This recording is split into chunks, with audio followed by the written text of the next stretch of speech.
Hello শিক্ষার্থী বন্ধুরা, আশা করি তোমরা সবাই অনেক অনেক ভালো আছো। গুচ্ছের 24টি বিশ্ববিদ্যালয়ে মনে করো 4টি মেরিট প্রকাশিত হয়ে গেল। 4টি মেরিট প্রকাশ করার পরও এই শিক্ষাবর্ষে আসন ফাঁকা থাকবে কিনা সেই বিষয়টি নিয়ে কিন্তু যথেষ্ট সন্দেহ রয়েছে। কারণ গত শিক্ষাবর্ষগুলোকে যদি আমরা দেখি তাহলে গত শিক্ষাবর্ষগুলোতে তোমার 4টি মেরিট কার্যক্রম শেষ হওয়ার পরে বিশ্ববিদ্যালয়গুলোতে যথেষ্ট পরিমাণ আসন ফাঁকা ছিল, যে ফাঁকা আসনগুলো নিয়ে তোমার গুচ্ছ কমিটি চাচ্ছিল না তাদের ভর্তি কার্যক্রম তারা শেষ করবে।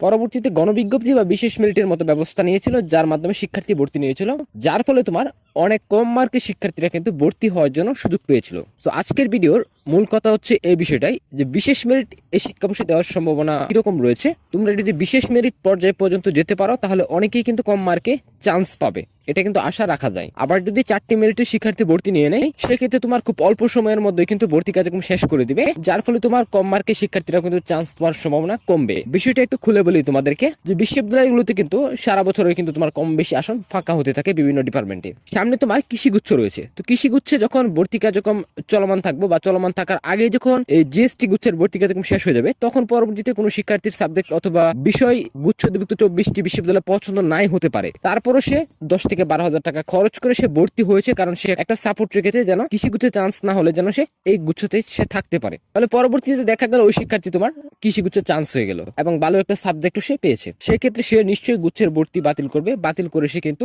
কৃষিগুচ্ছে চলে যাবে। সো এই যে আসনগুলো তোমার ধারাবাহিকভাবে ফাঁকা হবে, ঠিক আছে। কৃষিগুচ্ছে কিন্তু যথেষ্ট পরিমাণ আসন রয়েছে, প্রায় 3500 প্লাস আসন রয়েছে। কৃষিগুচ্ছে পরীক্ষা দিবে এরকম অনেক শিক্ষার্থী কিন্তু এই জিএসটি গুচ্ছে কিন্তু রয়েছে। তো সেই ক্ষেত্রে বিশেষ মেরিট পর্যায়ে গেলে তোমার একটু লম্বা হবে ভর্তি কার্যক্রমটা, যার ফলে তোমার অনেক শিক্ষার্থী কিন্তু ভর্তি হওয়ার জন্য সুযোগ পাবে।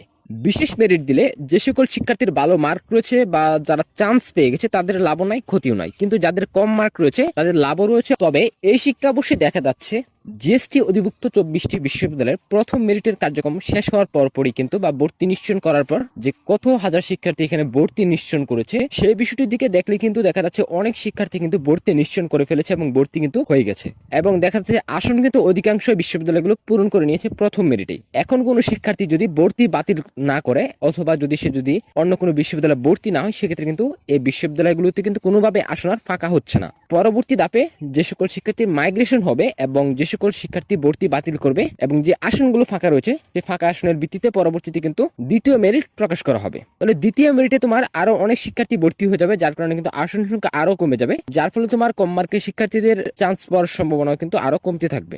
যত আসন কমবে তত কম শিক্ষার্থী ভর্তি হওয়ার জন্য সুযোগ পাবে। এখন প্রশ্ন হচ্ছে যে গত শিক্ষাবর্ষগুলোতে তোমার বিশ্ববিদ্যালয়গুলোতে 4টি মেরিট প্রকাশ করার পর তোমার 1500 বা 2000 আসন ফাঁকা ছিল, কিন্তু এই শিক্ষাবর্ষে তোমার এত আসন গেল কোথায় বা এত আসন কিভাবে পরিপূর্ণ করা হলো? যেহেতু তোমাদেরকে গত শিক্ষাবর্ষ অনুসারে কাট মার্ক দেখিয়েছি যে কত মার্কে তোমার চান্স হয়েছিল বা কত মেরিট পর্যন্ত শিক্ষার্থীরা চান্স পেয়েছিল সেই বিষয়টা দেখেছো, এবং গত শিক্ষাবর্ষে আসন ফাঁকা ছিল কিন্তু এই শিক্ষাবর্ষে কেন আসন ফাঁকা নেই এর পিছনে মূল কারণ হচ্ছে গত শিক্ষাবর্ষে বা পূর্ববর্তী শিক্ষাবর্ষগুলোতে তোমার গুচ্ছের এটা একটা জটিলতা ছিল যে তোমার আসন পরিপূর্ণ করতে ব্যর্থ হচ্ছিল, মাইগ্রেশনের জটিলতা ছিল এবং লম্বা সময় ধরে কিন্তু তোমার ভর্তি কার্যক্রম চলমান ছিল। তবে এই শিক্ষাবর্ষে দেখা যাচ্ছে এই সমস্যাগুলো কিন্তু সমাধান করে ফেলেছে গুচ্ছ কমিটি।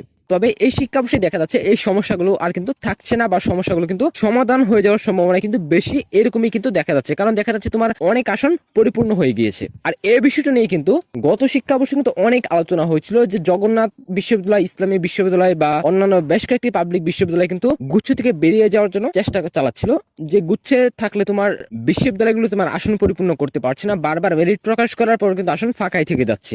গত শিক্ষাবর্ষে 4 মেরিট প্রকাশ করা হয়েছিল, 4 মেরিটের পরে পরবর্তী তারা 2টা বিশেষ মেরিট দিয়েছিল, বিশেষ মেরিটে আসন পরিপূর্ণ হয়নি, 400-500 আসন ফাঁকা রেখে কিন্তু ভর্তি কার্যক্রম শেষ করে দেওয়া হয়েছে। তো অনেক শিক্ষার্থী কিন্তু কম মার্ক নিয়ে বসেছিল কিন্তু ভর্তি হওয়ার জন্য সুযোগ পায়নি, কারণ আসন ফাঁকা ছিল, তারপর কিন্তু তারা ভর্তি হতে পারেনি। তবে এই শিক্ষাবর্ষে কিন্তু সেরকমটা হবে না, এই শিক্ষাবর্ষে তোমার আসনগুলো পরিপূর্ণ হওয়ার সম্ভাবনা সবচেয়ে বেশি।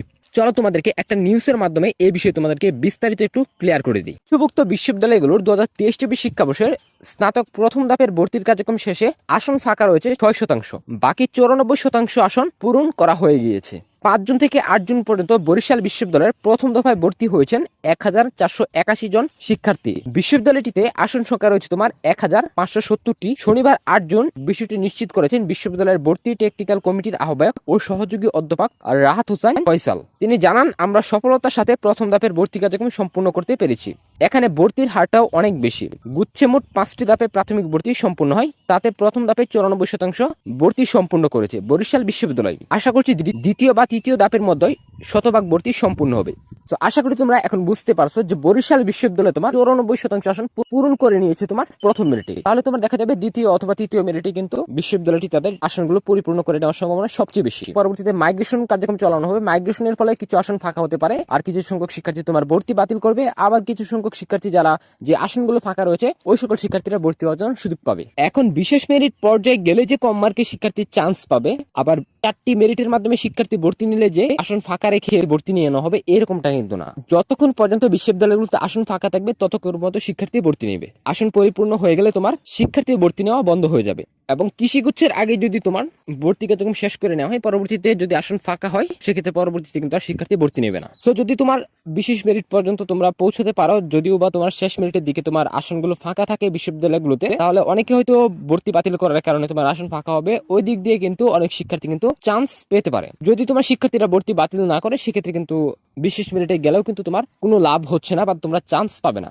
ব্যাপার হচ্ছে এটাই যে আসন পরিপূর্ণ হয়ে গেলে পরবর্তীতে শিক্ষার্থীরা ভর্তি বাতিল করলে তাহলে যে আসনগুলো ফাঁকা হবে ওই আসনগুলোতে তোমার অন্যান্য শিক্ষার্থীরা ভর্তি হওয়ার জন্য সুযোগ পাবে। এছাড়া অন্য কোনো উপায়ে কিন্তু ভর্তি হওয়ার জন্য কোনো সুযোগ নাই। তো এই বিষয়টি তোমাদের চিন্তা করার কোনো কারণ নেই। যদি তোমার মার্ক এবং পজিশন ঠিক থাকে অবশ্যই তুমি চান্স পাইবা, আর যদি মার্ক পজিশন ঠিক না থাকে তাহলে কোনোভাবেই চান্স পাওয়ার সম্ভাবনা নাই।